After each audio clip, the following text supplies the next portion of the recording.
شايلة طاجن ستك ليه؟ يلا نزليه وهقولك تعملي ايه. هنعمل النهاردة بقى الكريب الحلو بأسهل طريقة ومكونات بسيطة جدا جدا، والنتيجة بجد مبهرة، وتركات بسيطة جدا هتنجح معاكم الكريب من أول مرة، وهيطلع معاكم تحفة. وينفع كمان تعملوها حادق أو حلو، تنفع للاتنين زي ما تحبوا. ويلا نشوف هنعمله ازاي. اول حاجة هحتاجها هي كوباية لبن، كوباية دقيق، بيضاية واحدة، ربع كوباية من الزيت، وشوية من الملح، ومعلقة كبيرة من السكر.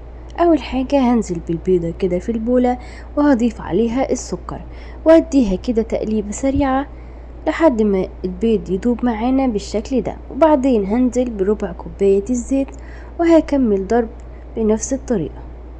وبعدين هنزل بكوباية اللبن وهقلبهم كويس جدا. ودلوقتي بقى هضيف كوباية الدقيق وهضرب كويس، وهضيف بقى رشة الملح الصغيرة، وهكمل تقليب لحد ما الخليط يدوب تماما، مبقاش فيه اي كتل او كلاكيع. ودلوقتي بقى اخر حاجة هضيفها هي ربع كوباية من المية، علشان الخليط يظبط معاكي ويبقى قوامه بالشكل ده. قوامه بيبقى خفيف زي ما انت شايفة. طاسة بقى على النار وتكون سخنة وغير لاصقة، هنضيف بقى كده شوية من الخليط وهنوزعه على الطاسة بالشكل اللي انت شايفاه ده. اهم حاجة تكون الطاسة سخنة، عشان اول ما تضيفيلها الخليط كده يبدأ يدخل في السوا بسرعة. اول ما نلاقي بقى كده الخليط بدأ يستوي معانا ويغير لونه كده، هنجيب سباتيولا كده او اي حاجة، ونحاول كده نسلك كده اطراف الكريب بالراحة كده زي ما انت شايفة، علشان ما يتقطعش منك. هتلاقي كده بدأ يطلع بلالين كده من النص، كده بدأ خلاص ياخد لون من تحت. وهنبدأ بقى نقلبه على الناحية التانية. واول ما تقلبيه كده بعد ثواني كده هتلاقيه بدأ يطلع بلالين تاني، كده يبقى اخد لون من الناحية التانية. سريعة جدا يا جماعة، ما خدتش وقت علشان الطاسة سخنة ودخل في السوا على طول. هنعمل تاني، نحط شوية من الخليط، وبعدين كده بعد ما يبدأ يستوي معانا ويطلع بلالين كده ويغير لون، هنبدأ بقى نسلكه من على الجناب، وبعدين نقلبه هنلاقيه اخد لون كده. وبعد ما قلبناه هنلاقيه بدأ يطلع بلالين تاني كده زي ما انت شايفة، هيبقى كده اخد اللون التاني من تحت. وكده بقى الكريب بقى جاهز معاكي، ولا اسهل من كده. شايفين بقى الكريب حلو ازاي؟ الكريباية عاملة زي الملبن في ايدي بجد حلوة اوي اوي. شايفين؟ بجيبها شمال بجيبها يمين، بتاخد وتدي معايا طرية طراوة بجد تحفة، وشكلها لذيذ اوي اوي. تعالوا بقى كده نبدأ نحشي. انا هحشيها بالشوكولاتة والموز، فهحط كده شوية من الشوكولاتة زي ما انتوا شايفين، تقدروا تستخدموا اي نوع شوكولاتة تحبوه. وبعدين هضيف كده شرايح من الموز بالطريقة دي، وهجيب بقى كده سكينة او قطاعة البيتزا، وهديها كده تقطيعة بسيطة، مش هوصل للآخر لحد النص بس. وبعدين هطبقها بالشكل ده، وبعدين هلفها وهرجع بقى اطبقها زي ما انتوا شايفين، علشان تاخد شكل المثلث معايا زي الكريب اللي بنشتريه من بره.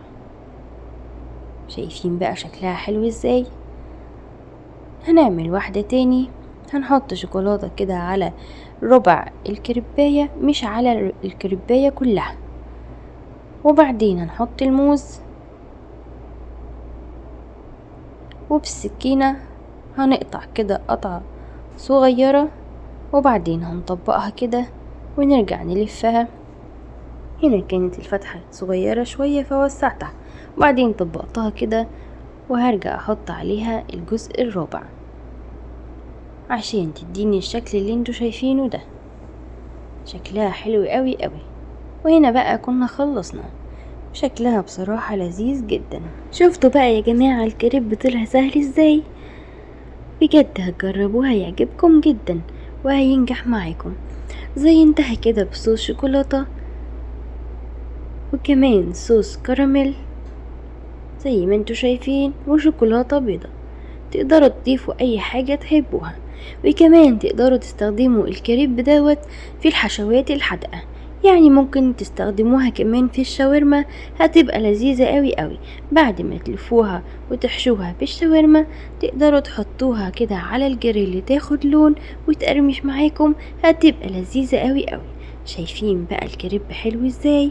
والمقدار اللي احنا عملناه دوت عمل لي 5 كريبات زي ما انتوا شايفين كده، دول 4 وفي واحدة كمان.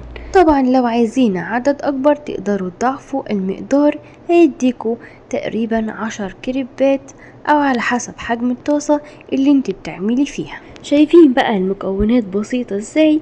وببضاية واحدة وكوباية لبن وكوباية دقيق عملنا 5 كريبات. وكمان لو ما عندكيش لبن ممكن تستبدليه بالمية عادي جدا، بس اللبن بيديها طعم احلى. وكمان لو بتحبوه مقرمش وكريسبي ممكن تحطوا معلقة من الزبدة في الطاسة وتحطوه كده ياخد لون، هيقرمش معاكم وهيبقى حلو قوي. لايك بقى لو عجبكم الفيديو وجربوه وهتدمنوه، مش هتبطلوا تعملوه ولا تاكلوه. متنسوش تشتركوا في القناة وكتروا الشير، واشوفكم على خير.